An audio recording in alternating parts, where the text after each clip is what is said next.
Bismillahirrahmanirrahim. Assalamualaikum warahmatullahi wabarakatuh dan salam sejahtera.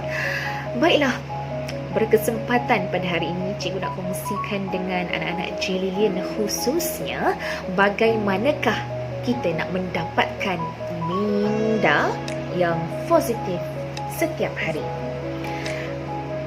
Biasa kita tengok orang akan mengatakan husnuzon, ya, bersangka baik, berfikiran positif. Tapi bagaimanakah langkah-langkah nak menjadikannya sebagai realiti?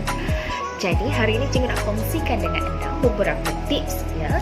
Tips yang pertama adalah nak menjadikan minda kita positif bukan senang, ya. Paling penting ialah yang pertama, kualiti tidur mesti dijaga, ya. Tak kisahlah akan disarankan oleh pakar sekalipun tidur yang cukup adalah 8 jam atau kurang, tapi pastikan anda mendapatkan tidur yang berkualiti.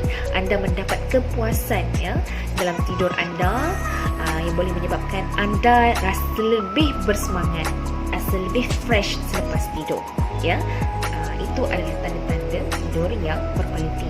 Kalau anda bangkit, ya, selepas tidur rasa penat, rasa kurang bermaya, lesu, anda tidak mendapatkan kualiti tidur yang sepatutnya. Jadi yang pertama ialah dapatkan kualiti tidur yang bagus. Okey, kerana apa kita kena jaga waktu tidur kita? Kerana waktu tidur kita sebenarnya mempengaruhi keseimbangan hormon dalam badan kita. Jadi dapatkan tidur yang positif, kurangkan stres, kurangkan risiko penyakit kronik yang berkaitan, contohnya darah tinggi ke ataupun diabetes. Dapatkan tidur yang secukupnya supaya anda boleh memaksimumkan fokus dan juga tumpuan sepenuhnya terhadap apa yang anda ingin lakukan pada keesokan harinya. Itu yang pertama. Yang kedua ialah meluangkan masa berkualiti dengan orang yang tersayang. Biasanya bila kita berada dalam kelompok yang kita suka, yang kita sayang, biasanya banyak cas-cas positif yang berada di sekeliling kita. Alright? Okey, sebagai contohnya, kenapa saya cakap macam tu? Kerana waktu itulah anda akan berkongsi, share, anda akan bergelak ketawa. Jadi bila kita meluangkan masa yang berkualiti dengan orang yang tersayang itu, sebenarnya kita menyebarkan cas-cas yang positif, bukan kepada orang lain sahaja, tapi ia datang balik kepada kita. Jadi bila kita dah dapat aura yang positif, orang kata positive vibes, ya.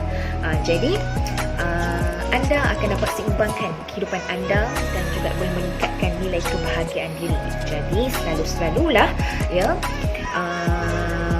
kita mendapatkan positive vibe daripada orang-orang yang tersayang supaya kita lebih bersemangat dan lebih positif. Okey, yang seterusnya, yang ketiga ialah membina jiwa yang kukuh. Perumpamaan ialah untuk fisiologi kita, ya. Kita memerlukan makanan untuk perkembangan otak dan juga badan kita. Nak menyuburkan, nak mengembangkan fisiologi dalam jiwa kita ni untuk lebih puas secara sihat. Sebenarnya kita kena untuk makanan rohani kita memerlukan pendekatan keagamaan lah. Untuk rohanian, untuk fisiologi kita memerlukan keperluan-keperluan kita, terutamanya makanan, dari segi minuman, dari segi keperluan asas senaman untuk fisiologi kita. Tapi untuk membina emosi, untuk membina jiwa yang kukuh, salah satu aktiviti yang boleh dibuat adalah banyakkan berdoa, buat pengasingan diri dan juga sentiasa muhasabah diri supaya jiwa kita lebih kukuh. Alright, itu yang ketiga. Seterusnya, yang keempat ialah menjaga fizikal dan mental kita. Bagaimana kita nak mendapatkan fizikal dan mental yang bagus adalah kena seimbangkan. Fizikal pun dijaga, mental kita pun dijaga. Alright? Kerana apa? beberapa cara nak seimbangkan kesihatan fizikal dan mental kita adalah melalui senaman yang teratur. Okey, banyakkan membaca dan juga meningkatkan tahap pengambilan keperluan vitamin untuk badan kita. Jadi bila kita dah dapat keperluan yang sepatutnya, masa rehat yang secukupnya, insya-Allah kita dapat mengurangkan hormon kortisol ataupun tekanan perasaan. Jadi sangat penting kita kena jaga semuanya. Rohani kena jaga, fizikal kena jaga, mental pun kena jaga. Barulah kita dapat berfikiran positif. Okey, yang kelima adalah jangan biarkan sesuatu kelemahan kecil merosakkan hidup anda. Sebagai contohnya, bila berlaku sesuatu yang boleh menyebabkan mood anda jadi spoil. Right? Contoh lain yang boleh saya bagi, tiba-tiba anda tiba-tiba muka burn out, okay? Naik jerawat, naik jeragat, itu sebenarnya boleh menyebabkan mood anda spoil kan. Jadi sentiasalah dapatkan ataupun cari penyelesaian. Bagaimana kita nak selesaikan sesuatu kelemahan yang kita mungkin boleh menyebabkan mood kita spoil itu. Contohnya, kalaulah anda tak suka jerawat tumbuh di muka, contoh mudah saya bagi, okey, pastikan anda sentiasa menjaga kebersihan muka, kebersihan badan. Jika kita nak sesuatu tanpa merosakkan mood kita, cari penyelesaian terhadap permasalahan yang boleh menyebabkan mood kita kurang baik. Itu yang kelima. Okey, seterusnya yang keenam adalah mengamalkan aktiviti yang menyeronokkan. Kenal pasti sama ada anda ini individu outdoor ataupun indoor. Jadi cari aktiviti yang sesuai dengan anda.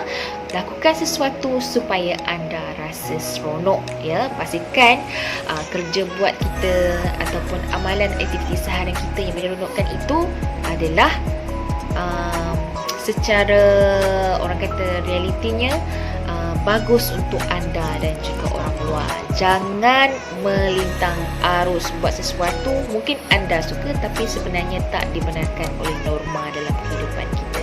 Jadi cari aktiviti yang sesuai dengan jiwa anda. Okey, seterusnya yang ketujuh adalah bersyukur. Bagaimana? Dalam kehidupan seharian kita, tak kisahlah sama ada kamu sebelum tidur ataupun selepas bangun tidur, cuba kita ingat, recall balik, throwback balik, apa sebenarnya sesuatu perkara yang boleh menyebabkan kita rasa bersyukur. Contoh adalah Allah menganugerahkan kita kesihatan yang baik.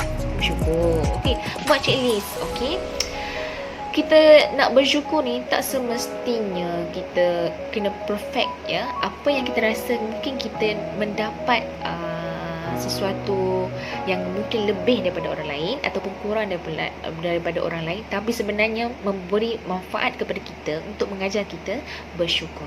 Banyakkan bersyukur.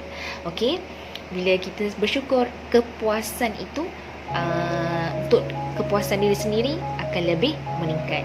Jadi kita akan dapat lebih manfaat. Jadi sentiasa bersyukur dan juga jaga apa yang sepatutnya, amar ma'ruf nahi munkar, jaga hubungan kita dengan Allah, jaga hubungan kita dengan manusia. InsyaAllah kita akan sentiasa tenang, kita akan sentiasa dapat memaksimumkan, ya, prestasi pekerjaan kita. Dengan itu dapatlah kita berfikiran positif yang sepatutnya. Itu sahaja 7 tips, ya, untuk mendapatkan minda yang positif, minda yang sihat. Sebab kata ya, orang yang lebih arif, kalau kita nak mendapatkan minda yang sihat, emosi yang stabil, kehidupan yang sejahtera, kita kena jadi positif. Bila positif, bila akar dalaman kita positif, insya-Allah terpancar, ya, positif yang kita nak ekspresikan. Itu sahaja daripada saya. Assalamualaikum warahmatullahi wabarakatuh. Selamat beramal, insya-Allah. Mudah-mudahan anda mendapat manfaatnya.